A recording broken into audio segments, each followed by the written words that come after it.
Hello, I'm Andrew Lawrence King, and this is the first in a series of short videos looking at how we can use tuning machines to train our ears for tuning and temperaments. A tuning machine is a great help in tuning historical temperaments, but it's not a replacement for your understanding of how the temperaments work and for your skills in manipulating the tuning hammer, the tuning key, the pegs, whatever it is, and your skills in listening. But we can use tuning machines to improve our listening skills, and that's what this video is all about. So here's the basic setup. You need two devices and you want to run the same tuning app on both devices. I'm using ClearTune, other tuning apps are available. You want to have the same temperament set on both devices. I'm just using default equal temperament for this first demonstration. And you want to make sure that all the other settings are the same on both devices. So the temperament root C, the transposition C, and of course the pitch. I'm taking A440. Again, you can set these for whatever you want, but make sure that they're the same on both devices.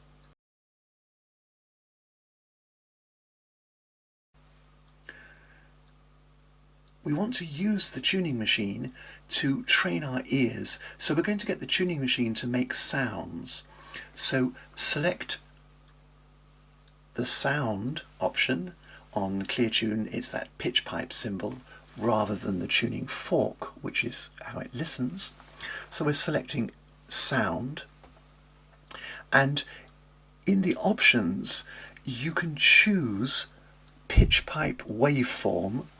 That's the kind of sound it's going to produce, and I recommend that you start off with sawtooth, whatever kind of edgy sound you can get, because that edgy sound is clearer, easier to hear. If you want to practice later with some softer sounds, that would be a good training as a second step.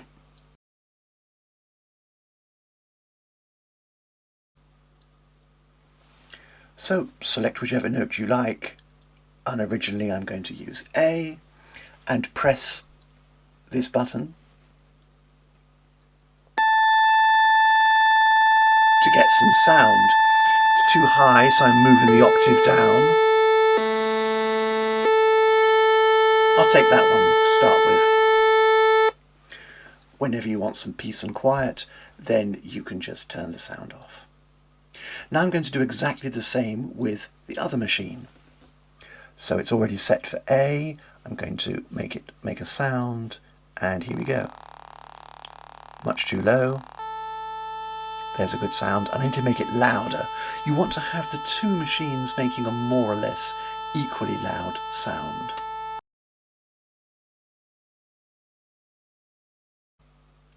You'll see at the bottom of the screen there's a red padlock symbol.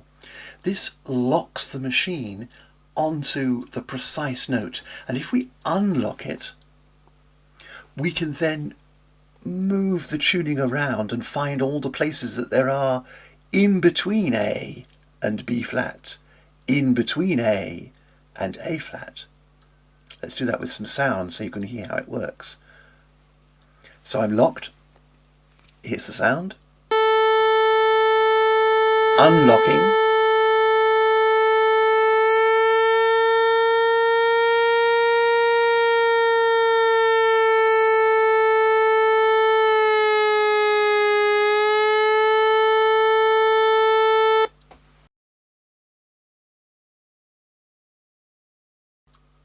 So this is how we can use the tuning machine as if we're tuning something. One of our machines is going to play a fixed reference pitch, and the other is going to be the instrument we're pretending to tune. So I'll make the small machine give a low A as the fixed reference pitch, and I'm going to tune the bigger machine to that. So I'm starting rather off, as you'll see from the green arrow.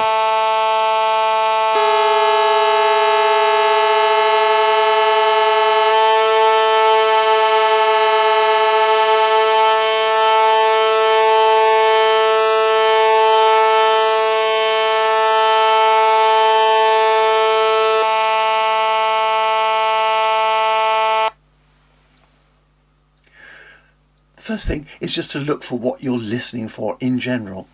When the note is slightly off, let me put it slightly off like this,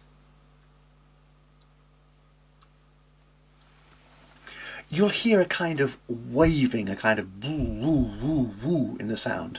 Those are the beats, and that's what you're listening for. Reference pitch. Wow, wow, wow, wow. If I move the wrong way, the beats get faster. If I move the right way, the beats get slower and slower until the note's completely steady.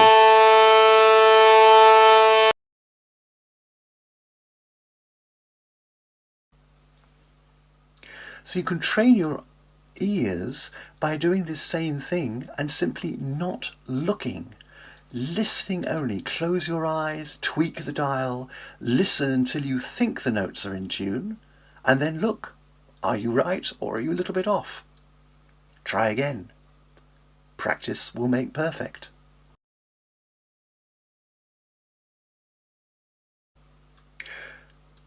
One more thing. You might not be sure whether you're a little bit above or a little bit below. Even for an experienced tuner, when you're very close, it's difficult to know which way to go. Don't worry, just go one way or the other, whichever you like. Just go in a certain direction and listen to those beats. Does it get better? Keep going. Or does it get worse? Change direction. Let me show you that.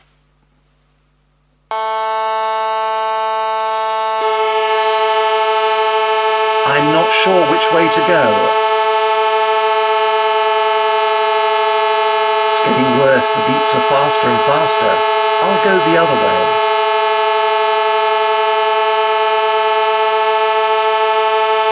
It's getting better. It's getting a lot better. Nearly there.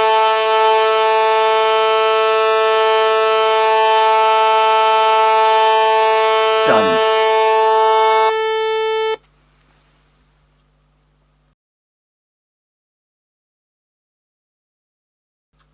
Of course, in the real world, your tuning pegs might not move as smoothly as this dial on a screen.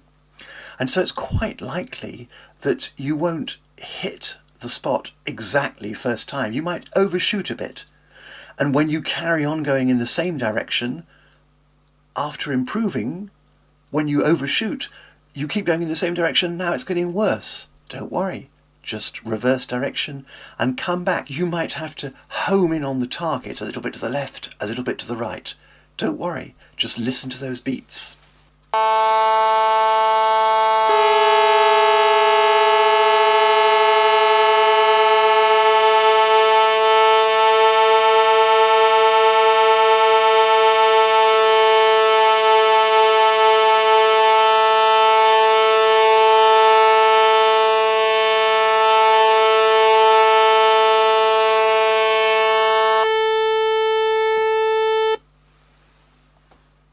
Watching like this, you can see very clearly what's happening. If you close your eyes, you can hear what's happening. Try to train your ears until you can understand the story just as well when you're not looking.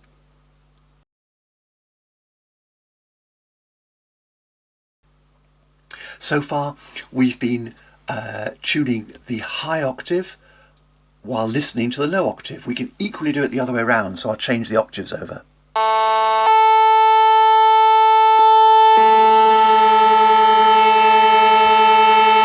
again you can hear those beats.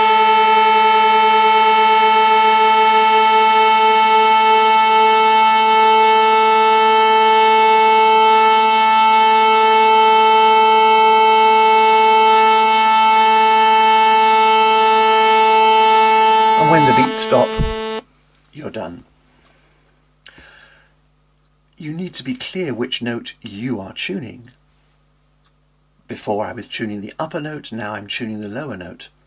But you can listen to either pitch because the beats are affecting the combination of notes. So if your ears find it easier to hear what's happening perhaps to the high note, then listen to that even though you're tuning the low note. As long as you can hear the beats, you're good. That can be useful when you're tuning either very low notes or very high notes. You can actually listen to the other note, not to the one you're tuning, but to the beats in the other note.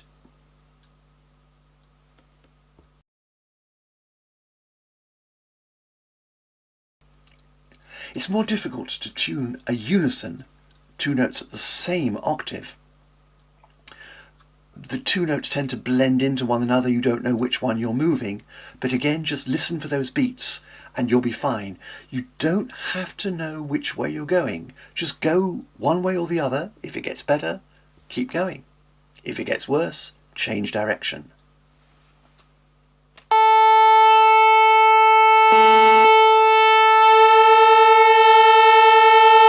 I promise you I'm closing my eyes now.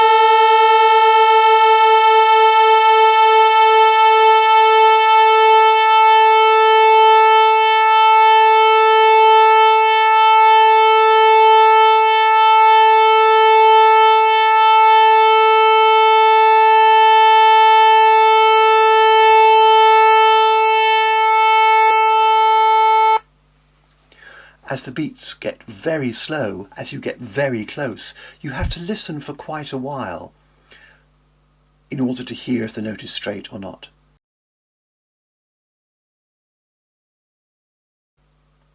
In the next video, we'll look at how to apply this technique to historical temperaments. If you've enjoyed this short introduction, you can also watch a full-length video where we discuss the implications of each temperament in detail. Thank you for watching. I'm Andrew Lawrence King. This was the first in the series on tuning and temperaments. Watch out for the next video.